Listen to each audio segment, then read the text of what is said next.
अनपेक्षित लग्न भाग 17. दुसऱ्या दिवशी सकाळी नेहमीप्रमाणे वंश आणि रिवा एकाच वेळी जागे झाले. रिवा नंतर आंघोळ करून मंदिरात पूजा करण्यासाठी गेली, तर वंश जॉगिंगसाठी गेला. पण दोघंही सकाळपासून एकमेकांशी बोलले नाही. पूजेदरम्यान रीमा आणि सौरभ देखील उपस्थित होते. कल्याणी आजी सोबत वेदा आणि दर्श, ज्यांना रिवाने जबरदस्तीने उठवून आणले होते. पूजा झाल्यानंतर सर्वजण डायनिंग टेबलावर येऊन बसले. मग रिवा सर्वांना नाश्ता देऊ लागले. तोपर्यंत वंशही तयार झाला आणि तिथे आला. मग त्याने पाहिले की डायनिंग टेबलावर ठेवलेला रिवाचा फोन वारंवार वाजत होता आणि रिवा रागाने पुन्हा पुन्हा कॉल डिस्कनेक्ट करत होती. हे पाहून त्याने तिला विचारले, काय झाले? कुणाचा फोन आहे? त्यावर रिवा चिडून त्याच्याकडे बोट दाखवत म्हणाले, हा मूर्ख फोन करत आहे आणि मी तो उचलू इच्छित नाही. कारण जर मी तो आत्ता उचलला तर तो माझ्या तोंडून काहीतरी खूप वाईट शिवी ऐकेल. आणि हे सांगताना तिचे चेहऱ्यावरील भाव सर्वांच्या चेहऱ्यावर हास्य आणले. कारण ही तीच जुनी रिवा होती, जी विचार न करता काहीही बोलायची. पण नंतर वंशने पाहिले की तो नंबर आकाशचा आहे. हे पाहून त्याच्या चेहऱ्यावरून हास्य निघून गेले आणि तो रिवाला शांतपणे म्हणाला, मी त्याला उत्तर देतो, तोपर्यंत तू आरामात नाश्ता कर. कारण जे मूर्ख लोक असतात ते साध्या शब्दात ऐकणार नाही आणि मी माझे भाषेत सांगतो. आणि हे बोलून रिवाच्या उत्तराची वाट न पाहता त्याने तिचा फोन तिच्या हातातून घेतला आणि बाहेर गेला. हे पाहून रिवाही त्याच्या मागे जाण्यासाठी उठली, पण कल्याणी आजी तिला अडवला आणि नाश्ता करायला सांगितले, म्हणून तिला शांत बसावे लागले. इतक्यात वंश बाहेर आला आणि त्याने फोन उचलला आणि त्याच्या कानाला लावला. आकाश खरं तर खूप रागवलेला, पण शांत आवाजात तो म्हणाला, काल काय झाले रेवा? तुम्ही माझ्यासोबत असे कसे करू शकता? तेही त्या वंश शिंगाणियासोबत? तुम्ही असे नव्हते, तुम्ही इतके साधे होते. त्याने तुम्हाला फसवले का? मला सांगा. जर तसे असेल तर मी त्याला सोडणार नाही. त्याच्या बोलण्यावरून वंशला स्वतःबद्दलचा द्वेष आणि राग स्पष्टपणे जाणवत होता. हे जाणवताच त्याने तिरकस हसत अतिशय ॲटिट्यूडने म्हणाला, माझ्या बायकोला तिच्या मागे येणाऱ्या अशा हुशार लोकांचे फोन घेण्याची सवय नाही आणि मला तुमच्यासारखे बेशिस्त लोक तिला फोन करतात हेही आवडत नाही. म्हणून पुढच्या वेळेपासून ही गोष्ट मनातल्या मनात दुरुस्त कर. कारण जर मी ते दुरुस्त करायला आलो तर कदाचित तू वेडा होशील. तुला समजतंय का की मी तुला समजावून सांगायला हवं? आणि असं म्हणत त्याने आकाशचे बोलणे काहीही न ऐकता कॉल डिस्कनेक्ट केला. मग त्याचा नंबर ब्लॉक करत तो म्हणाला, आता परत तुझा कॉल येणार नाही. असं म्हणत तो सर्वांसोबत नाश्ता करण्यासाठी आत गेला. नाश्त्यानंतर त्याने रिवाला फोन दिला आणि म्हणाला, मी त्याच्याशी बोलल्यानंतर हा नंबर ब्लॉक केला आहे, पण तो कदाचित तुला दुसऱ्या नंबरवरून कॉल करेल. पुन्हा कॉल आला तर मला कळव आणि मी त्याच्या विरुद्ध सायबर लिंकच्या केस दाखल करेन आणि मी त्याला आधी त्या नंबराने धमकी देईन. म्हणजे तो स्वतःवर नियंत्रण ठेवेल. कारण तो त्याच्या राजकीय कारकिर्दीवर इतका क्षुल्लक डाग सहन करू शकणार नाही. तो स्वतः शांत होईल. आणि हे सांगताच त्याच्या चेहऱ्यावर एक हास्य होते, जे नेहमीच त्याच्या ॲटिट्यूडचे साक्ष देते. मग रिवा त्याच्याकडे पाहत म्हणाले, मी त्याला स्वतः हँडल करू शकले असते. तुला सर्व काही करावे लागले नसते. जर तू मला एकदा फोन दिला असतास तर मी त्याला इतके शिवी दिले असते, ऐकून त्याचे कानात रक्त आले असते. आणि हे सांगताच तिने रागात दाताने ओठ चावला. वंश हळुवारपणे बडबडला, म्हणूनच मी तुला फोन दिला नाही जानची राणी, नाहीतर संपूर्ण गोष्ट बिघडली असती. रिवाला तो काय बोलला ते स्पष्टपणे ऐकू आले नाही, पण तिच्या शेजारी उभं असलेला दर्शने ते ऐकले आणि हसायला लागला. हे पाहून रिवाने वंशकडे पाहिले आणि म्हणाले, तू काय म्हणालास? थोडे मोठ्याने बोलायला काय घेतोयस? मग वंशने उत्तर दिले, मी काहीच बोललो नाही. मी एवढेच सांगत होतो की आपल्याला कामावर जाण्यासाठी उशीर होत आहे आणि आपण निघूया का? दर्शचा हात झटकत तो पटकन गाडीकडे निघाला. दर्श निघून जाताना जोरात हसला. हे ऐकून रेवा वंशकडे रागाने पाहत त्याच्या मागे गेले. वेदाही त्याच्या मागे गेले. ते सर्व निघून गेल्यानंतर तमाशा पाहणारे कल्याणी आजी, सौरभ आणि रीमा हसले. कल्याणी आजीने त्यांची नजर वळवत त्यांना म्हणाले, त्यांना लग्न होऊन 1 दिवसही झाला नाही आणि ते टिपिकल नवरा बायकोसारखे वागू लागले आहेत. असे दिसते की आपण पुढे जात आहोत. देव त्यांना कायमचे एकत्र ठेवो. तिचे शब्द ऐकून रीमा हसली आणि मान हलवले. तुम्ही अगदी बरोबर बोलत आहे. देव त्यांना कायमचे एकत्र ठेवो. मी वंशला माझ्या मुलीवर किती प्रेम करतो हे पाहिले आहे आणि एक आईला आणखी काय हवं असू शकते. हे बोलताना तिचे डोळे आनंदाने भरले. कल्याणी आजीने सौरभकडे पाहिले. त्यांनी रीमाकडे इतक्या प्रेमाने आणि आकर्षाने पाहत होते. कुठेतरी हरवले होते. हे पाहून आजी मनात विचार करत होती, असं वाटते की घरात आणखी एक जोडपं तयार होणार आहे. सौरभच्या डोळ्यात मी कधीच अशा प्रकारची भावना पाहिली नव्हती. अगदी अंजलीसाठीही. रीमा तीच मुलगी आहे का जिच्याशी तो वर्षानुवर्षे माझी ओळख करून देण्याबद्दल बोलत असे? मग अचानक त्याने मला सांगितले की तिचे लग्न झाले आहे. आणि हे विचार करत तिने आश्चर्यचकित नजरेने दोघांकडे पाहिले, पण काहीच बोलले नाही. तिथे वंशच्या गाडीत आज वंश स्वतः गाडी चालवत होता आणि दर्शक त्याच्या शेजारी बसला होता आणि कंटिन्यू दात काढून हसत होता. वेदा आणि रिवा मागे बसल्या होत्या. वेदा दर्श सारखीच हसत होती, तर रिवा वंशकडे रागाने पाहत होती. शेवटी तिला वंशने तिच्याबद्दल काय बोलले हे देखील तिला कळले नाही. मग दर्शने वंशला ऐकवण्यासाठी मुद्दामून वेदाला म्हणाला, लाडू, लग्नानंतर नवऱ्याची अवस्था बघ तुझ्या भावासारखा होतो. आपला सिंह चित्रातील सिंह झाला आहे. वेदा त्याच्यासोबत म्हणाले, काय बाबू, त्याला चित्रातील सिंह म्हणू नकोस, त्याला मांजर म्हण. सिंह हा शब्द त्याला शोभत नाही. तुला दिसत नाही का दरदर वहिनीच्या भीतीने कसं थरथर कापत आहे? आणि तिने असे म्हणताच दोघंही मोठ्याने हसू लागले. वंश त्यांच्या संभाषणाने चिडला आणि सर्वात जास्त वेदाच्या शब्दांनी. म्हणूनच तो मनात म्हणाला, ठीक आहे बाळा, तुला माझ्या लग्नाबद्दल बोलण्यात खूप मजा येत आहे ना? थांब, मी तुला सांगतो. आणि मग बॅक मिररमधून वेदाकडे पाहत तो म्हणाला, माझ्या लग्नाबद्दल विसरून जा. आता तुझं लग्न होणार आहे. आठवतंय? ते वर्मा काका, पप्पांचे मित्र, ज्यांचा मुलगा आम्ही लहानपणी तुझ्याशी लग्न करणार असे म्हणायचा आणि ज्याला तुझ्यावर प्रेम होते. त्याने लग्नात तुझा हात मागण्यासाठी फोन केला होता. मी विचार करत आहे, मी त्याला हो म्हणू का? तू काय म्हणतेस? जरी तो हे विनोदाने म्हणाला, त्याच्या चेहऱ्यावरील हावभावांनी तिला अजिबात कॉमेडी वाटलं नाही. हे ऐकून आणि त्याचे इतके गंभीर भाव पाहून वेदा आणि दर्श आश्चर्याने त्याच्याकडे पाहत होते आणि दोघेही एकत्र म्हणाले, काय? रेवा काहीच बोलले नाही, पण तीही आश्चर्यचकित झाले. म्हणून तिने वंशकडे लक्षपूर्वक पाहिले. वेदा काही बोलण्यापूर्वीच दर्श अचानक म्हणाला, तू वेडा आहेस का? तू तुझ्या एकुलत्या एक बहिणीचे लग्न त्या गाढव तोंडाच्या माणसाशी करत आहेस? तुला आठवत नाही का लहानपणी त्याला नाकातून? आणि हे बोलताना त्याच्या स्वरातील चिडचिड स्पष्ट जाणवत होती. वंश गाडी चालवत असताना त्याच्याकडे पाहत म्हणाला, अरे, ती माझी बहीण आहे. तू इतकी नाराज का आहेस? जणू मी तुझ्या प्रेयसीचे लग्न दुसऱ्या कोणाशी तरी ठरवले आहे. हे ऐकून दर्शक काहीही बोलू शकला नाही किंवा त्याला काहीच सुचत नव्हते.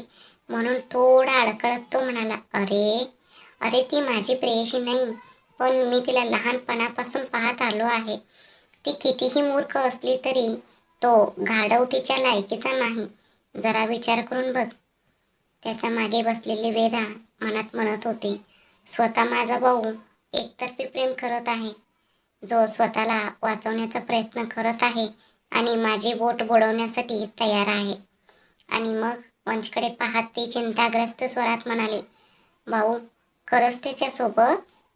त्या शेंबड्यासोबत? नाही, मला त्या व्यक्तीकडे पाहायलाही आवडत नाही आणि तू मला त्याच्याशी लग्न करायला सांगत आहेस.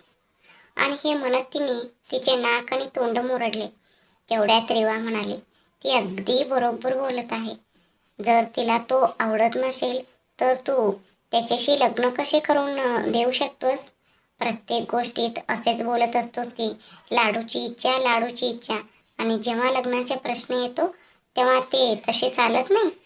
आता त्यांचे संभाषण ऐकून वंश स्वतःवर नियंत्रण ठेवू शकला नाही आणि हसून म्हणाला, अरे तुम्ही इतकी सिरियस का झाले? मी फक्त विनोद करत होतो. त्याला येऊ द्या एकदाच. मला तुमच्या आधी त्याचा नाक फोडायचे आहे. आला मोठा माझ्या बहिणीशी लग्न करण्याचे स्वप्न पाहत. ती मला नेहमीच चिडवते म्हणून मी विचार केला मी पण थोडा चिडवावं. हे ऐकून सर्वांनी सुटकेचा निश्वास सोडला. रिवा त्याला व्यंग्यात्मक स्वरात म्हणाली, बर बापा, तुमचे आभार मानते मी. नाहीतर मला वाटले होते की ह्या घरात नॉर्मली कोणाचेही लग्न होऊ देणार नाही. हे ऐकून सर्वजण गप्प झाले. म्हणून काही क्षणानंतर रिवाला ती काय म्हणाले हे कळले आणि म्हणूनच तिनेही शांतपणे बाहेर पाहणेच योग्य मानले. काही वेळाने ते सर्व ऑफिस बाहेर पोचले, गाडीतून उतरले आणि आत आले. तेवढ्यात ऑफिसमधील सर्वांनी रिवा आणि वंशकडे आश्चर्याने पाहिले, कारण त्यांच्या लग्नाच्या बातम्या आणि फोटो आदल्या दिवशी सगळीकडे प्रसिद्ध झाले होते. पण कोणीही काहीही बोलण्याची हिंमत केली नाही. म्हणून सर्वांनी एकमेकांना फक्त शुभ सकाळच्या शुभेच्छा दिल्या आणि बसले. वंश रिवासोबत त्याच्या केबिनमध्ये गेला. दर्शवेदासोबत त्याच्या केबिनकडे गेला. वंशने रिवाकडे पाहिले, जी त्याच्या शेजारी तिच्या डेस्कवर बसली होती आणि एक फाईल तपासत होती. त्याने तिच्याकडे पाहिले आणि म्हणाला, लग्नाच्या बाबतीत प्लीज मला माफ कर. मी मान्य करतो की माझा पद्धत थोडं चुकीचा होता, पण माझे हेतू बरोबर होते. प्लीज. पण रिवा असे वागले की जणू तिला काहीच ऐकू येत नाही. म्हणूनच वंश तिचा डेस्कजवळ आला आणि म्हणाला, तू माझे ऐकत आहेस का? प्लीज मला माफ कर. यार, तू काहीतरी बोल. मी कधीही कुणाला इतके सॉरी म्हटले नाही. मुले तुझ्या नवऱ्यासाठी मरतात. किमान त्याबद्दल थोडं आदर तरी बाळग. त्यावर रिवाने तिच्या हातातली फाईल बंद करत वंशकडे पाहिले आणि त्याला म्हणाले, तुझा चेहराही असंच आहे आणि तुझी कृतीही. अक्षरशः मुली मरतील, मी त्यातली नाही. तू मला समजून घेतले पाहिजे आणि तू असे कृत्य केले आहेस की कितीही माफी मागितली तरीही पुरे होणार नाही. मला राग आला आहे. आता जर तुझ्यात हिंमत असेल तर मला पटवून दाखवून दे. माझ्यावर दबाव आणून काहीही होत नाही. आणि हे बोलून तिने पुन्हा फाईल उघडली आणि कामाला सुरुवात केली. तिचे शब्द ऐकून वंशच्या चेहऱ्यावर एक हलकेसे हास्य आले आणि तो हळवारपणे म्हणाला, ठीक आहे, मी तुला पटवून देण्याचा प्रयत्न करत राहीन. फक्त लवकर मान्य कर यार. असं म्हणत तो त्याच्या खुर्चीवर बसला आणि त्याच्या फोनवर कोणाला तरी मेसेज करू लागला. त्याने मेसेज केल्यानंतर 10 मिनिटात त्याच्या केबिनच्या दारावर ठोठावला. तो म्हणाला, आत या. तेवढ्यात कोणीतरी रिवाच्या टेबलावर एक सुंदर पुष्पगुच्छ ठेवला आणि हसत निघून गेला. पुष्पगुच्छला जोडलेल्या कार्डवर तिची नजर पडली तेव्हा रिवा थोडी आश्चर्यचकित झाली. तिने ते उघडले आणि ते वाचले. त्यावर लिहिले होते, प्लीज मिसेस सिंगानिया, तुमच्या हट्टी रागिष्ट नवऱ्याला माफ करा एकदा. रिवाच्या चेहऱ्यावर हास्य येणारच होते, पण तिने ते चांगले लपवले आणि वंशकडे पाहिले, जो तिच्याकडे पाहत हसत होता. पण मग काहीही न बोलता तिने पुष्पगुच्छ बाजूला ठेवला आणि तिच्या कामाला लागले. हे असेच चालू राहिले. दर काही मिनिटांनी एक पुष्पगुच्छ एक चिठ्ठी घेऊन येत असे आणि प्रत्येक चिठ्ठीवर काहीतरी वेगळे लिहिलेले होते. पण शेवटी ते सर्व माफीबद्दल होते. हे पाहून रिवाचा राग कमी होत चालला होता, पण तिने तो दाखवला नाही आणि काम करत राहिले. दुसरीकडे वंश अतिशय तीक्ष्ण नजरेने तिच्याकडे पाहत राहिला. त्याची नजरेने तिच्या चेहऱ्यावरील लाली आणि लाजाळूपणा लपवू शकले नाही, ज्यामुळे त्याचे हास्य वाढले. दुसरीकडे दर्शच्या केबिनमध्ये दर्शने काम करत असताना वेदा तिच्या डेस्कवर झोपी गेली आणि तिला ते कळलेही नाही. शेवटी आदल्या दिवसाचं थकवा कमी झाला नव्हता आणि तिला इतके काम करण्याची सवय नव्हती. पण दर्श फक्त हसून तिच्याकडे पाहत होता. शेवटी ती झोपेत इतकी निष्पाप दिसत होती. मग स्वतःवर आश्चर्यचकित होऊन तो म्हणाला, जर तिने माझे प्रेम मला कळण्यापूर्वी हे केले असते तर मी तिला इतके फटकारले असते. पण ती सध्या इतकी सुंदर दिसत आहे की मला तिला उठवायचेही मन होत नाहीये. तू काय करतोयस दर्श अग्रवाल? तू असं कधी झालास मूर्ख? ही मुलगी तुला वेड लावेल. आणि असं म्हणत त्याने स्वतःच्या डोक्यावर ताप मारले.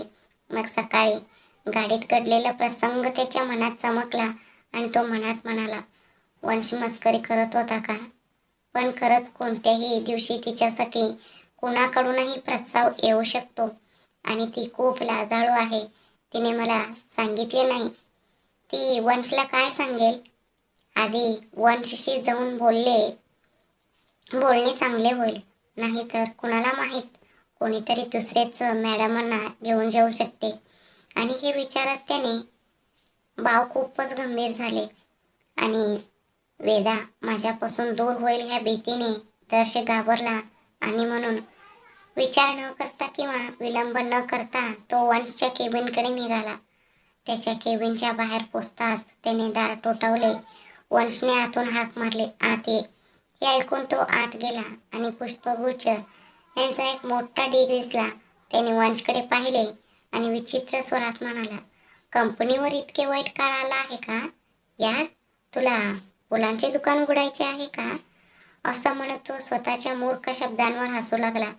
पण काही क्षणानंतर त्याला वंश आणि रिवा त्याच्याकडे पाहत असल्याचे जाणवले. म्हणून त्याला थांबवावे लागले. तो घसा साफ करून वंशकडे गेला. तो खुर्चीवर बसला,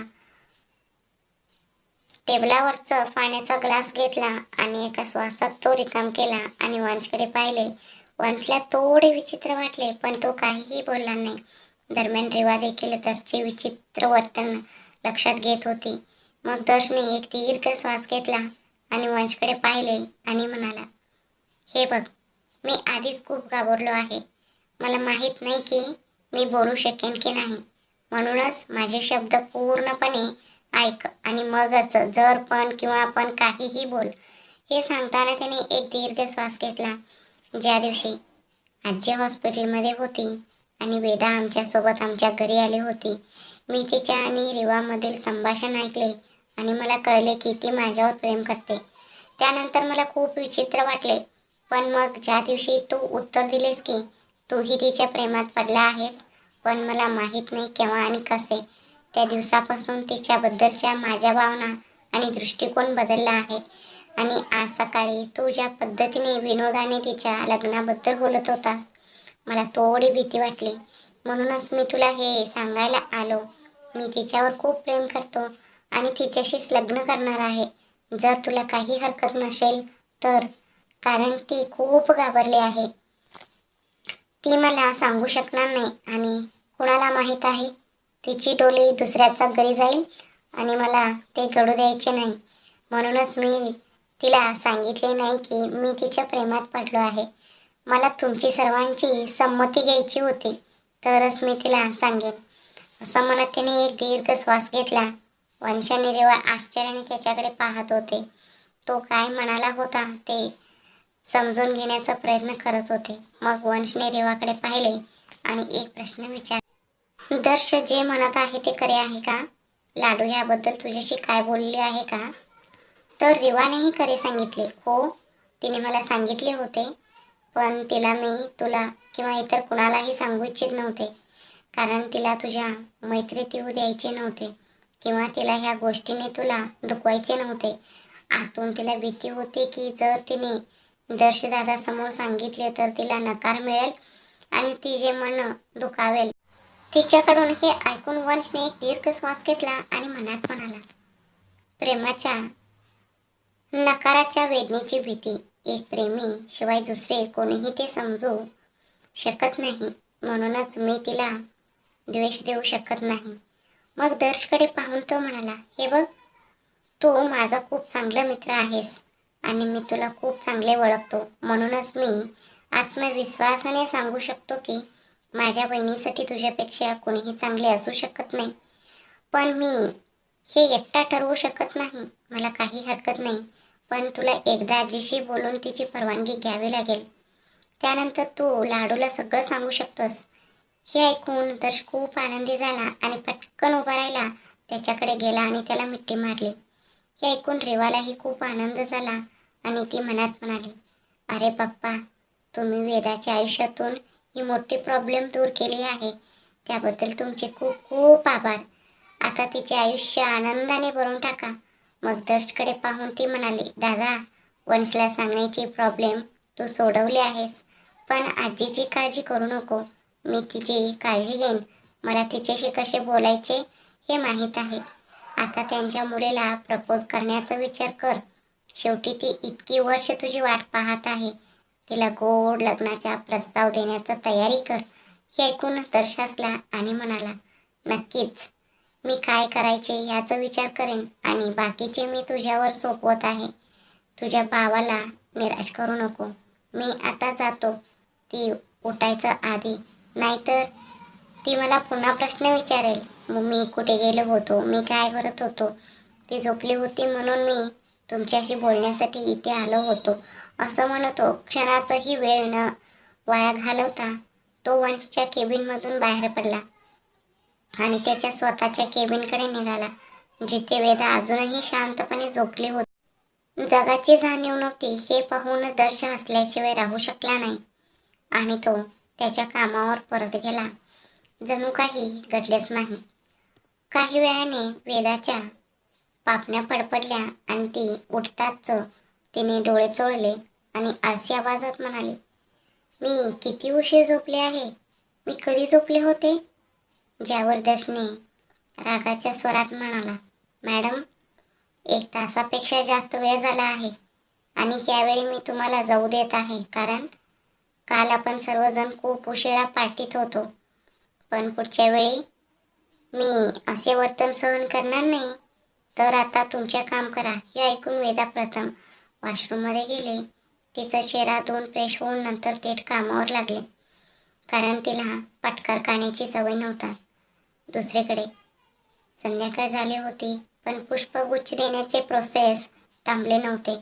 शेवटी ऑफिस सोडण्यापूर्वी वंशने एक मोठा पुष्पगुच्छ मागवला. यावेळी पुष्पगुच्छ आला, पण तो वंशच्या टेबलावर ठेवला होता. वंशने स्वतः तो रेवाकडे आणला आणि गुडघे टेकून तिला दिला आणि म्हणाला, ह्यात 3ही रंगाचे गुलाब आहेत, पांढरे, लाल आणि पिवळे. पांढरे हे भांडण संपवण्यासाठी आहे, पिवळे आपल्या मैत्रीला पुनर्जीवित करण्यासाठी आहे आणि लाल रंग हे आपण जोपर्यंत एकत्र आहोत तोपर्यंत प्रेमाने मित्र म्हणून राहू. प्लीज. या क्षणी वंशच्या डोळ्यात रेवाबद्दलच्या आशेच्या अव्यक्त भावना स्पष्टपणे प्रतिबिंबित होत होत्या, ज्या तिला आधीच जाणवत होत्या. म्हणूनच तिचा चेहरा लाल झाला आणि तिचे हृदय धडधडले. शेवटी तिला नाराजगी सहन झाला नाही आणि पुष्पगुच्छ घेत ती वंशला म्हणाली, ठीक आहे, यावेळी मी तुला माफ करते, पण माझी एक अट आहे. हे ऐकून वंशने तिच्याकडे प्रश्नार्थक नजरेने पाहिले. रेवा पुढे म्हणाले, मला हा करार विसरून मैत्रीने आपले नाते सुरू करायचे आणि आपण ते नॉर्मल लग्नासारखे टिकवू शकतो का ते पाहायचे आहे. मी तुला आत्ताच पुढे जाण्यास सांगत नाही, कारण मी स्वतः तयार नाही, पण मी तुला प्रयत्न करण्यास सांगत आहे. तू ह्यासाठी तयार आहेस का. नंतर तिने जे सांगितले ते ऐकून तिलाच आश्चर्य वाटले. ती फक्त नात्याला संधी देण्याचा विचार करत होती. तिने कल्पनाही केली नव्हती की ती इतक्या लवकर इतका धाडसाने अशा प्रकारे बोलेल. पण आता तिच्या डोळ्यातही आशा होती. ती वंशकडे यासाठी पाहत होती आणि हे पाहून वंश स्वतःशी म्हणाला, नकळतीने स्वतः माझ्या आयुष्यात येण्याचा प्रयत्न करत आहे. हे विचार करत तो हसला आणि रेवाला म्हणाला, जशी तुझी इच्छा. मी आधीच एकदा तुझ्या इच्छेविरुद्ध जाऊन तुला दुखावले आहे. यावेळी नाही. आता ह्या जबरदस्तीचे बंधनात ही तुझी इच्छा आहे. हे ऐकून रेवाने त्याच्या हातातून पुष्पगुच्छ घेतला आणि म्हणाले, ठीक आहे, आता उशीर होत आहे, आपण घरी जाऊया. वंशने उत्तर दिले, तू बाहेर जा आणि वेदासोबत खाली माझी वाट पहा, मी काही मिनिटात येईन. रिवाने कोणताही प्रश्न विचारले नाही आणि वेदाच्या केबिनकडे निघून गेले. ती निघताच वंशने खिशातून एक लॉलीपॉप काढला आणि तो खाऊन स्वतःशी म्हणाला, तू माझ्यात अशा आशा का निर्माण करत आहेस ज्या अखेर तुटतील? पण मी काय करू?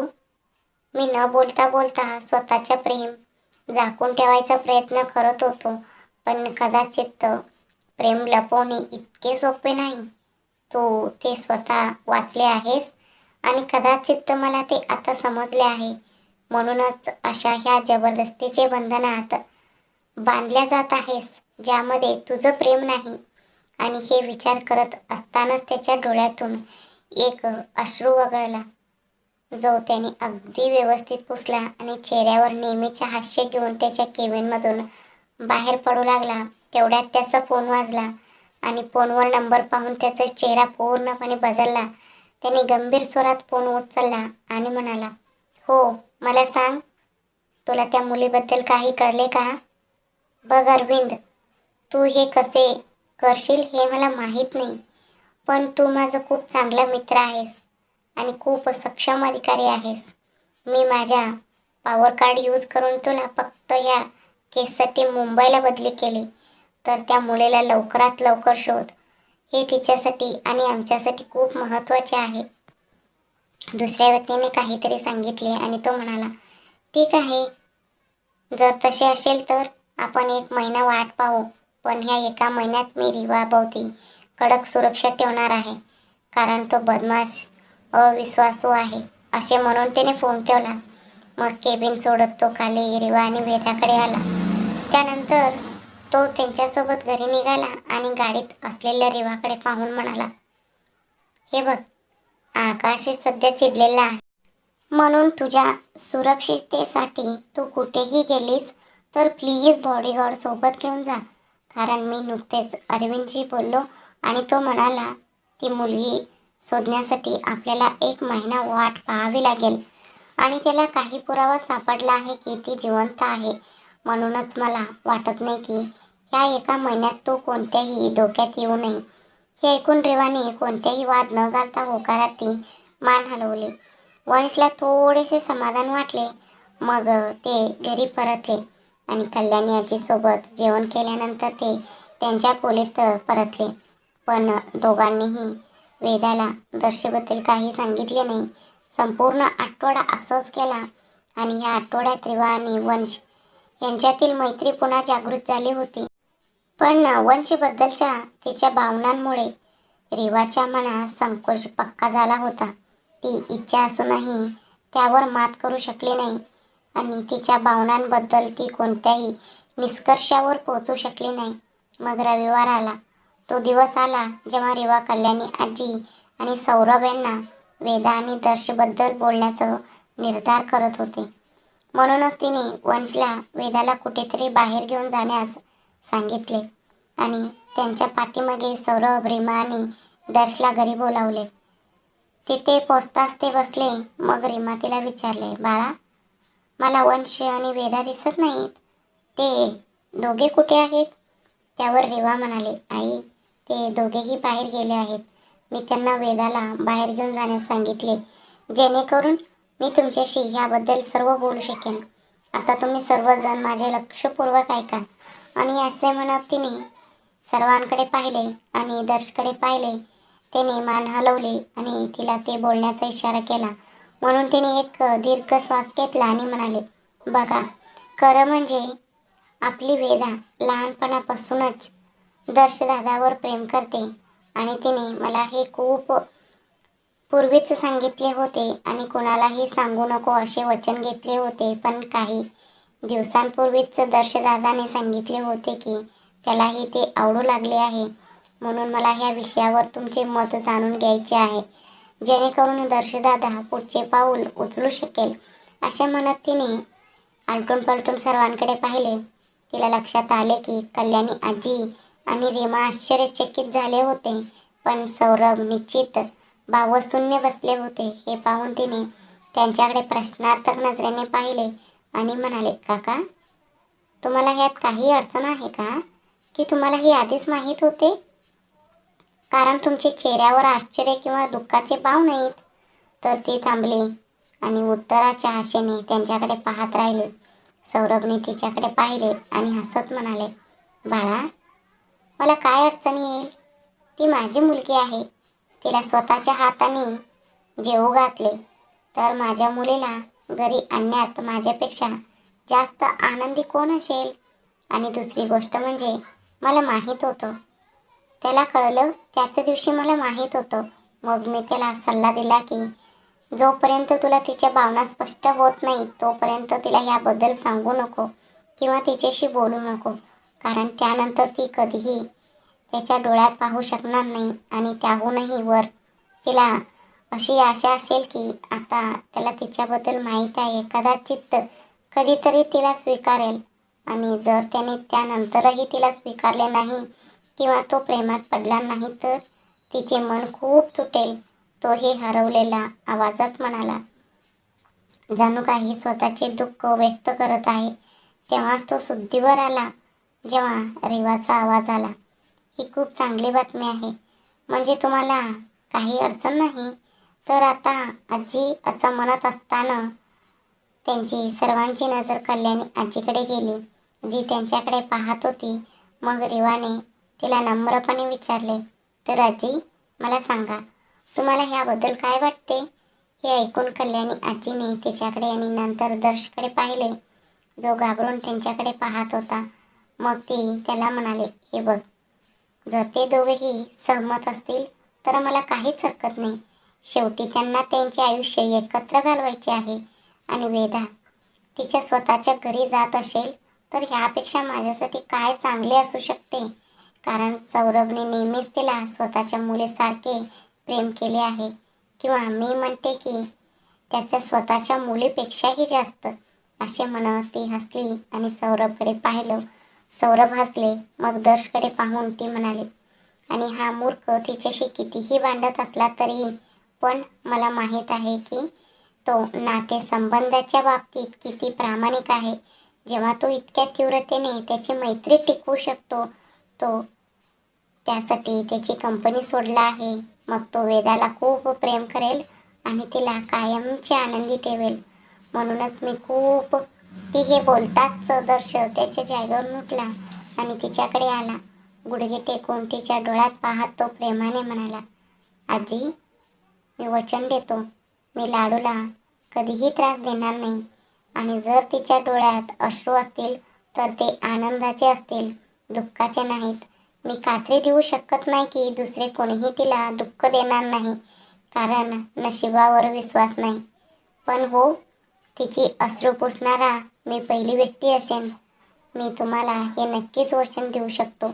तो हे बोलताच वेदावरील त्याचे प्रेम त्याच्या डोळ्यात स्पष्टपणे दिसून येत होते. त्याचे बोलणे ऐकून सर्वांच्या चेहऱ्यावर एक गोड हास्य आले आणि कल्याणी आजी त्याच्या डोक्यावर ताप मारले आणि म्हणाले, हे सर्व सांगण्याची गरज नाही. मी तुला चांगले ओळखते. तू कसा आहेस आणि कसं नाही आहेस. आता हे सोडून दे आणि ह्या आनंदात सर्वांनी मिठाई खावा. त्यानंतर रेवाकडे पाहत ती पुढे म्हणाले, बाळा, जा आणि आतून मिठाई आण आणि सर्वप्रथम देवासमोर ठेव आणि नंतर सर्वांना मिठाई खायला दे. आजीचे बोलणे ऐकून रेवा हसली आणि म्हणाली, हो आजी, मी लगेच आणते. ती स्वयंपाकघरात गेली. तिथे पोचताच तिने स्वतःशीच म्हणाले, मी त्यालाही ही बातमी दिली पाहिजे. तो कळण्याची वाट पाहत असेल. असं विचार करत तिने तिचा फोन काढला आणि वंशला एक मेसेज टाईप केला, ज्यामध्ये लिहिले होते, अभिनंदन मिस्टर सिंघानिया, सर्वांना मान्य आहे. हे बोलून तिने आतून मिठाई घेतली आणि देवघराकडे निघाले. मग नैवेद्य दाखवल्यानंतर ती सर्वांना मिठाई वाटू लागली. तेव्हाच दर्शने त्या सर्वांकडे पाहिले आणि म्हणाला, बर, तुम्ही सर्वांनी सहमती दर्शवली. मी ह्याबद्दल खूप आनंदी आहे. पण माझी एक विनंती आहे, प्लीज आता कोणीही तिला ह्याबद्दल सांगू नका. प्रथम मी तिला स्वतः लग्नाबद्दल विचारणार आहे आणि नंतर तुम्ही सर्वजण तिथे येऊन तिला सरप्राईज करा. हे सांगताना तो हसला. बाकी सर्वजण त्याच्याशी आनंदाने सहमत झाले. तेवढ्यात त्यांना एक आवाज ऐकू आला. तुम्ही इथे कोणाला सरप्राईज करण्याबद्दल बोलत आहात? सर्वांनी आश्चर्याने दाराकडे पाहिले. दर्शीचे हृदय पिळवटून गेले, कारण दारावर दुसरे कोणी नसून वेदा वंशीसोबत उभी होती. तेवढ्यात वेदा आत आली आणि म्हणाली, मला सांग बाबू, तू कोणत्या सरप्राईजबद्दल बोलत आहेस? आणि ती सर्वांकडे पाहू लागली. त्यांच्या चेहऱ्यावर चिंता स्पष्ट दिसत होती. पण त्याच क्षणी दर्शीच्या मनात काहीतरी आले. तो हसला आणि तिच्याकडे पाहत म्हणाला, आता तुझ्यापासून लपवण्यासारखे काय आहे? खरं म्हणजे मी कोणाच्या तर प्रेमात पडलो आहे आणि तिला प्रपोज करणार आहे. मी फक्त त्याबद्दल सर्वांशी बोलत होतो. हे ऐकून वेदा आणि सर्वजण आश्चर्यचकित झाले आणि त्याच्याकडे पाहिले आणि एका सुरात म्हणाले, काय? तो त्यांच्याकडे वळला, डोळे मिचकावले आणि मग वेदाकडे वळून म्हणाला, हो, मला हे काही वेळापूर्वीच कळले. म्हणूनच मी सर्वांशी बोललो. बाबा, आजी, आंटी आणि मी रेवालाही सांगितले. मला फक्त तुला सांगायचे होते म्हणून मी आज तुला सांगत आहे. हे ऐकून ती काहीही बोलू शकली नाही. तिला तिच्या आत काहीतरी तुटल्याचे जाणवले आणि तिच्या डोळ्यातून अश्रू वाहू लागले, पण तिने जबरदस्तीने त्यांना आत कोंडून ठेवले. वेदाची अवस्था पाहून वंशने दर्शकडे रागाने पाहिले आणि मनात म्हणाला, तू चूक केली आहेस दर्श. मी तुला ह्यासाठी मारून टाकेन. तुला माहिती आहे ती किती भावनिक आहे, तरीही तू हे करत आहेस. तो वेदासमोर काहीही बोलला नाही. पण मग वेदाने कल्याणी आजीकडे पाहिले आणि म्हणाले, आजी, मी खूप थकले आहे म्हणून मी माझ्या खोलीत आराम करण्यासाठी जात आहे. मी थोड्या वेळाने परत येईन. मग दर्शला उद्देशून ती पुढे म्हणाली, कंग्रॅच्युलेशन. आणि मला आशा आहे की मुलगी हो म्हणेल, पण तुझ्याकडून मला शंका आहे.